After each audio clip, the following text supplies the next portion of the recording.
Oh my god, it was death everywhere in this episode.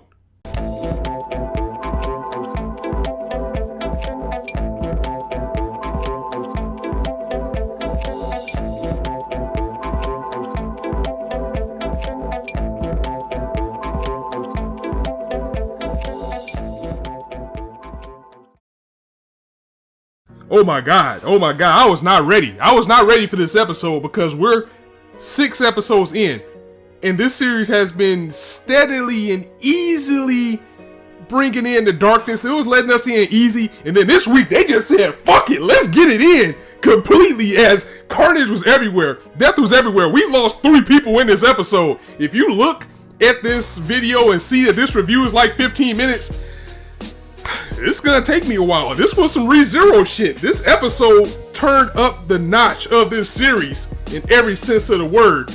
Let's get some of the meaningless stuff out of the way. Well, nothing's meaningless, but let's just get the least important thing out the way that ends up being bigger later. Is that we get some backstory on Magical Lloyd and find out that she was a little girl by the name of Makoto who, it wasn't pretty clear if she was homeless or whatever, or she was just running away from her family, but she became a magical girl purely on accident because she was like a girl she was spending time like with this homeless man, was eating food together. She wasn't going to school. She doesn't talk about her family, and she was staying the night with one of her friends who just gave her cell phone. Like, hey, just play this game and grind for me. I'm gonna go out. I'll be right back. And she's like, so all I gotta do is just sit here and play this? Okay. And then she got the magical girl notification, and she pressed on it. Thus, that's how she became a magical girl. Again, it was purely by accident. We'll get to that later. First, let's get to the one big major thing that happened in this episode. Our first casualty was La Pucelle. Jesus, So is dead. Man, I mean, the death flag was there, but to see it happen the way it did was just so savage, as they get right to the battle between La Pucelle and Cranberry. And La Pucelle, honorable to the end, wanted to take the battle somewhere more secluded so they wouldn't be interrupted and that they both can go all out. And Cranberry was like, okay, I admire that. I like that you want to go all out on me. Maybe you'll be the challenge that I deserve. But unfortunately, La Pucelle clearly wasn't ready for what Cranberry brought to the table. Her method is kill or be killed. She needs these people out of here. She wants them dead. And he was not ready for it. In fact, he got so overwhelmed that he was looking like, wait a minute, we are just supposed to be fighting. This is just supposed to be a battle. We're not supposed to try to kill each other. And Cranberry's like, that's what you thought, right? Okay, yeah, sure. Your ass is dead. So he gets wrecked. Completely wrecked. He tried to put up a good fight, but ultimately Cranberry was just too strong for him. And what she does afterward, it looks like he powered down. She threw him into traffic, and he ends up getting hit by a car. What? This is straight up murder. And Fave is just like, hey, we got an announcement today, and only like 2 people showed up for the announcement. It was Snow White and Cranberry. He was like, first and foremost, we got new items, yay! And you can get these items first come, first serve to use for your advantage. Oh yeah, and by the way, So is dead. So there's that. And since somebody's dead, we don't have to have an elimination this week. And Cranberry gave no fucks about killing So either, as he probably submitted at some point because he was completely outmatched and he was looking like, what are you doing? Why are you trying to kill me? As she threw him onto the road and he ends up getting hit by this car. The last flash he sees is of his friend Snow White in her true form, as he was there to protect her. His death flag has been up since the first episode. We knew it was going to happen. I just didn't expect it to happen in a brutal way that it did with this episode. And Fave even says that when they found his body, it was so mangled that they couldn't even recognize it. His parents couldn't even recognize the kid normally. They probably had to do some dental work or some shit to find out that it was a kid. That's just sad. That's really brutal, the way that he died. And Fave's intentions are beginning to become clear now. As we know, this was a death game, but now we're starting to get a little bit of seeds of what's making it happen. As Cranberry said, you can't keep labeling these as accidents, just like what happened with Nimarin, just like what happened with Ruler, and now with So. Like, these accidents occurring, things might start getting suspicious after a while. And Fave, he doesn't give a shit. It's like a robot or an alien or something. It's like, well, you know what? This game that's aimed at teens is the perfect selection process that we need for what I'm trying to do and what I want to do, because apparently Cranberry had made a wish. Fave said that I grant you a wish, and in return you have to fulfill my every desire, which is clearly to see all these kids, even some were adults, but it was supposed to be aimed at kids, slaughter each other and kill each other in this magical girl game. And today we got like some special items that was released. Again, that was one of the announcements. And the items are there to make things more challenging for Cranberry, who is clearly going and taking everybody out. And Fave is like, well, if they need to use these items and you can't beat them, that must mean you're weak anyway. I mean, this is all a game to him. And the items have a big significance as well, as the items costed something, but they didn't cost money. They actually cost life points or lifespan.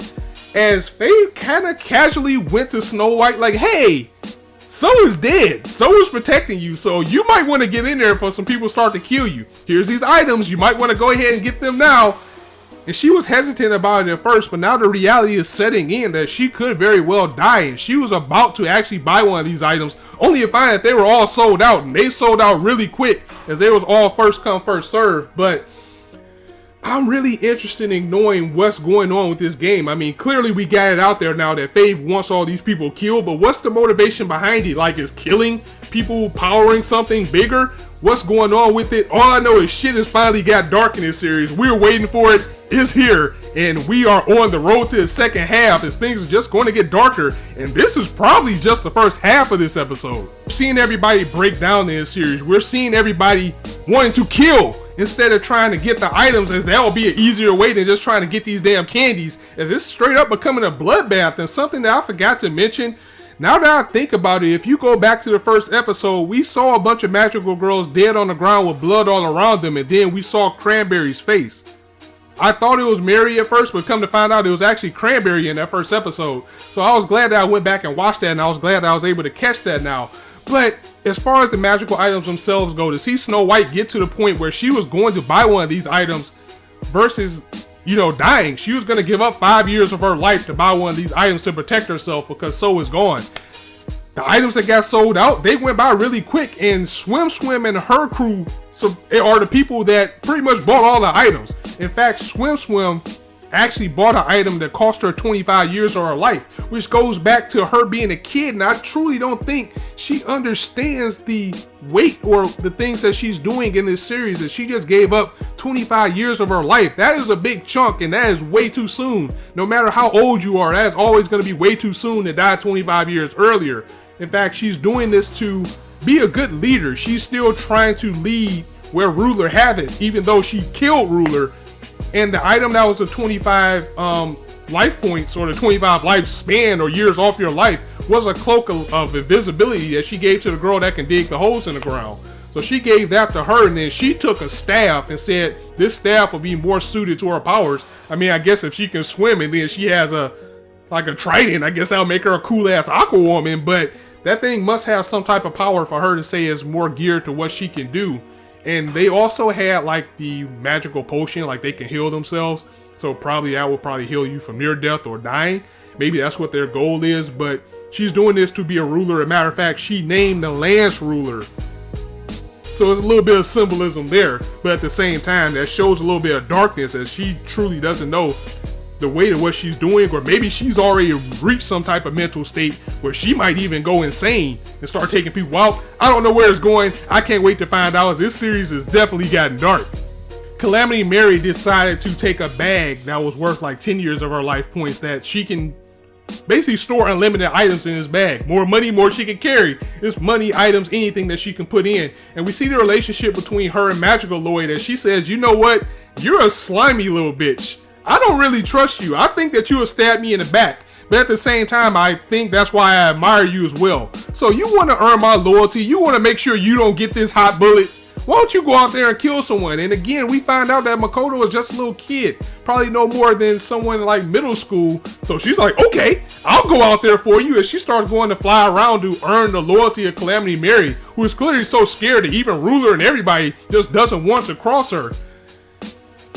And while that is going on, oh man, this was the biggest part of the episode, as we can see that at this point, really the only people that are concerned with getting candy right now is Top Speed. Top Speed's kind of like, oh no, everybody's not going to kill each other. And Ripple's like, yeah, right. Everybody is gearing up for a war. We didn't get any of the items. We need to get ready for battle. But Top Speed was like, you know what? Death flag.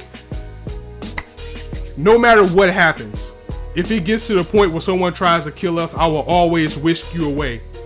And she brought in that 6 months again. Like, I can't die for another 6 months. So I'm really wondering what's going on with her. She has to have some type of illness or something.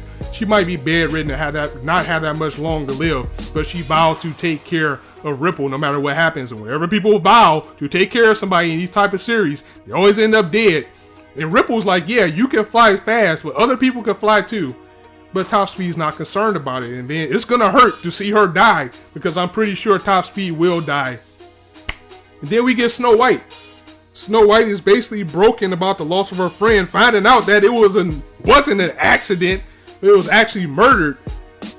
And she's approached by Alice, and Alice just shows up out of nowhere like, hey, she didn't really say anything, just out of nowhere, Magical Lloyd straight up cuts this bitch head off. I mean, I'm sorry to go there, it's just, Jesus. This Alice character was probably only in this series for like 2 minutes, and she already lost her head. And Magical Lloyd is to the point now where she was like, you know what? I thought killing somebody would give me more satisfaction. But you know what? It just disgusts me. In fact, I want to kill again. It will make things even better if I kill 2 people for Mary instead of 1. And as she was getting ready to kill Snow White, she gets stabbed in the back by Cranberry. Now Cranberry is looking at Snow White. Oh man.